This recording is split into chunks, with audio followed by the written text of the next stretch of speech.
Sisimula na ang rehabilitasyon ng drainage canal sa bahagi ng Barangay Cruz sa La Trinidad, Benguet. Road rehabilitation sa bayan nagpapatuloy. Karagdagang detalye mula kay Denver Bastingo ng LGU La Trinidad. Apektado ang daloy ng trapiko sa kalsadang ito sa Barangay Cruz, La Trinidad na parte ng Halsima Highway. Hindi kasi maganda ang kondisyon ng kalye kung kaya't nakakadagdag ito sa problema ng trapiko.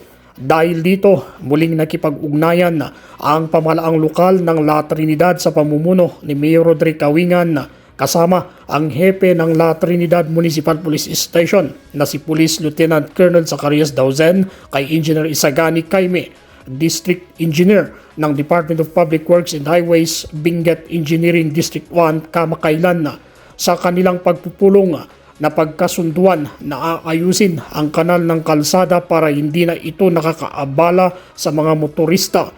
Sinabi ni Mayor Avingan na matagal na itong problema kung kaya't kinakailangang mabigyan ng kaukulang pansin. Umaasa naman ang hepe ng La Trinidad MPS na agad na maiyasagawa ang pagsasaayos ng nasabing kalsada upang maibsan ang bigat ng daloy ng trapiko lalo na tuwing rush hour. May problema doon sa may BMS, so yung lubak-lubak doon. And hopefully, yun ng temporary na solusyon.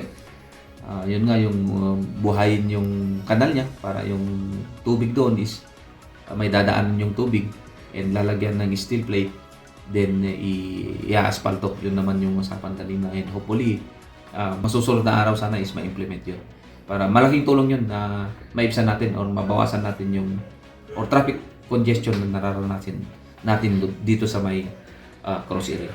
Samantala, patuloy pa rin na tinatapos ang road rehabilitation project ng DPWH Benguet Engineering District 1 sa kahabaan ng kilometer 6 hanggang kilometer 5 ng La Trinidad.